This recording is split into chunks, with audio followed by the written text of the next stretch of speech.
This is an NBC Connecticut Storm Tracker alert.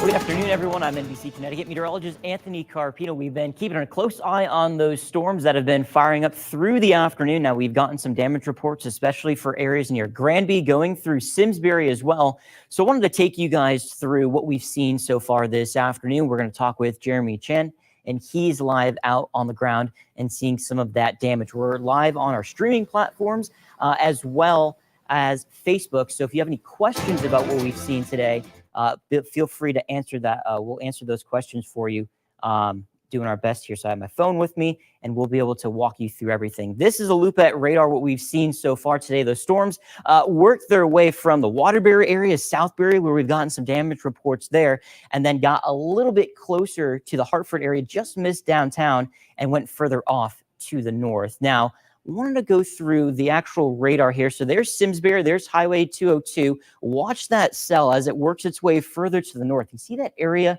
of pink there? So that's where we could see the heaviest rainfall, those strong gusty winds. Again, this was from earlier, and then all of that just fell right out of the thunderstorm there. That's where we got those very, very strong winds, which if we go back a little bit more in time, there's Simsbury. You can see that area of red. That's those high gusty winds. That continued to move further up to the north. And see that area of red and green, those very bright colors? Well, that's where we saw the highest of those wind gusts there, right along Highway 202. That continued all the way through Granby, and that area of yellow, that's when they issued the severe thunderstorm warning. So the storms moved very, very quickly through Connecticut. Again, Southbury to Waterbury, just past Hartford, and then further off to the north. I want to send things outside to Jeremy right now. Jeremy, what is the damage? There's a huge tree down behind you there. What can you tell us? Yeah, Anthony, for people familiar here in Simsbury, we're in the area of Berry Lane and Phelpscroft. And just take a look at this tree right behind me. This gives you an idea of how powerful the winds came through. Literally, the trunk of it completely snapped at the base. And we've been seeing scenes like this all over this particular neighborhood. If you move a little bit down here where I am, down Phelpscroft over on Stodmore, you can see that knocked over power pole over there. There's a few of those along this stretch of the road, along with other down trees. You can see some of mangled limbs right over there.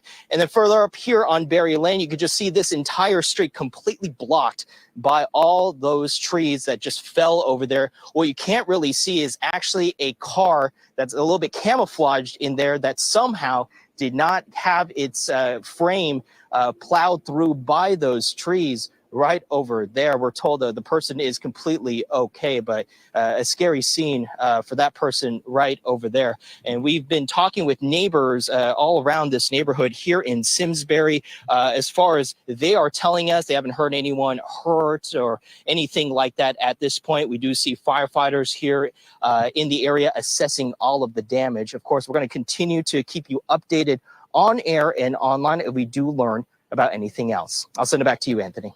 All right, thanks, Jeremy. So one of the things, too, just behind you there, these aren't small trees we're talking about. These look like they're massive trees, and they're kind of all blown over in the same direction. Does it look like they're all kind of going one way? From our vantage point, they've kind of gone whichever way they may be leaning. Some of the trees are kind of like on inclines, for example. So obviously, you know, as gravity goes, the trees will go. But as far as the tree limbs, you know, they the winds were powerful enough to just snap quite a few of them. And this is this area, as well as a few blocks out, really have all of these trees just completely knocked down. Some are on top of homes. We're told some of them actually went through the windows of some of these homes. But I can tell you as of right now, from talking with various neighbors, they haven't gotten any sort of word about anyone being hurt, or seriously hurt at the very least, from this particular damage. All right, Jeremy, there in Simsbury, thanks so much for the latest there. Again, the good news there, no one hurt. So that is incredible, just based on the size of those trees. Something else I wanted to show you guys too. So of course, when you get all those trees that come down, the power outages, we've seen lots of power outages, not only where Jeremy is, but down in Southbury too. That's where that storm started. So you can see This is from Eversource. All of those dots there indicating the power outages. Then that storm worked its way further to the north, and that's where we ended up seeing a good stretch of damage and, of course, all the power outages to go with that. Now, this wasn't the only storm that we saw this afternoon.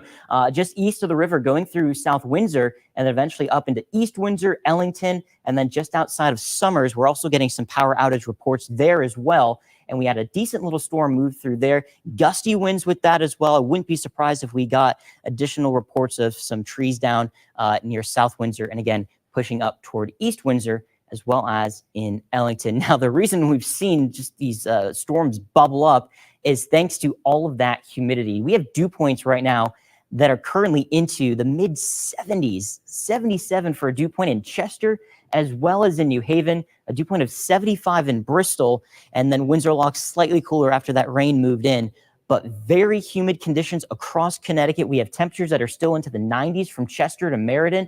Hartford's at 85, it's 82 in Windsor Locks. They're already starting to warm back up now that things have started to dry out. So when you take the combination of the temperature and the dew point, well, this is what it's feeling like right now. Feels like 102 in Chester, about 100 degrees in Meriden, and Bethany, 103. So yeah, very, very warm out there, just very muggy as well. I'll take you through what we are seeing right now. As far as the alerts go, we still have that heat advisory in place for a good majority of the state, with the exception of the immediate shoreline. And it's going to stay hot and humid for the rest of tonight. And then tomorrow, that heat advisory will be allowed to expire by the end of the afternoon tomorrow. I do have Facebook pulled up here, so if you guys have any questions, let me know. I'm doing my best to refresh this here.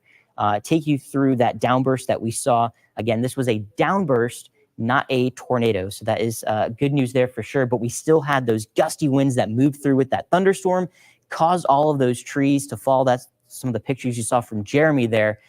We'll continue to bring you the latest coming up on the news at 5 o'clock. Let's take you through the rest of this evening. So we're not quite done with that, the rain chances yet. We'll likely still have another round of scattered showers and storms as we get past dinner time. So as we get closer to 8, possibly even 9 o'clock, still dealing with a few scattered storms there. And then we'll start to quiet things down as we go through the overnight period. So temperature-wise by the morning, still muggy out there. Temperatures are still going to stick to the lower 70s.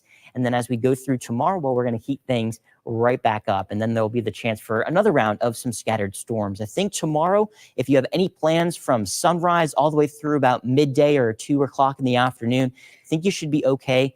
It's as we get into the later afternoon that the risk of storms will start to go back up for us.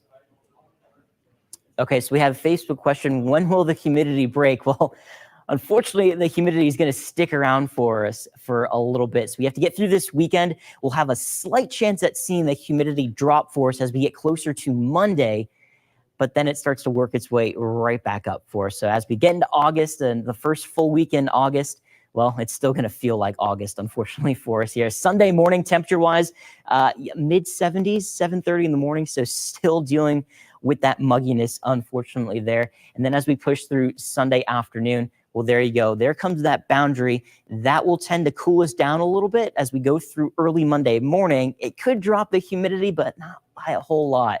And then we're just going to be in and out of the clouds and showers as we head through portions of next week. The dew point wise, we'll go through this a little bit here. You can see by Saturday afternoon, well, a lot of red across the board. So still pretty muggy there for sure. We'll take a live look outside. Right now, this is not Paris, by the way. This is actually Litchfield, where we're getting some clearing skies right now. So that is some good news. We're starting to see some breaks into the clouds. I want to go back a little bit here. Let's see if I can get back to radar and show you guys a live look at the radar right now. Give me 1 second. I'm going to reset this for us here. We'll go all the way back to what we saw earlier today. I want to walk you through some of those winds that we ended up seeing with that cell. So let's take a look at the live radar right now. This is what we're seeing currently across Connecticut. Once it loads, give it a second to load. It'll come back up. There it is. So we do have this one cell that's just outside of Connecticut that is severe warned. So places like Salisbury might end up seeing a scattered shower from that storm, but it looks like the main line of that storm is going to be working its way through New York and then eventually getting into western sections of Massachusetts. Everyone else is on the drier side right now, but we'll take you back to that storm that moved through Simsbury, that went up Highway 202 up toward Granby. and that's where we saw the heaviest of that rainfall, some very, very gusty winds, and that continued to work its way, again, closer to Granby there. I want to show you guys this here. This was the wind velocity at the time. You can see that area of red, that bright area of red. That's where we had the strongest of those winds, and that moved further to the north of Simsbury, again, getting closer to Granbury. And right there where that area of pink is, that's the strongest winds. And this is the general area where we had some of those trees that ended up coming down. We're going to have more updates both online as well as on our streaming platform starting at 5 o'clock tonight. And then you can join us with a live update on air for the news at 6 o'clock tonight. We'll have more updates as we head through this evening as well. But again, keep an eye on radar as we go through tonight. We'll still have another chance for some scattered showers and a rumble of thunder. We'll see you guys starting at 5. This is an NBC Connecticut Storm Tracker alert.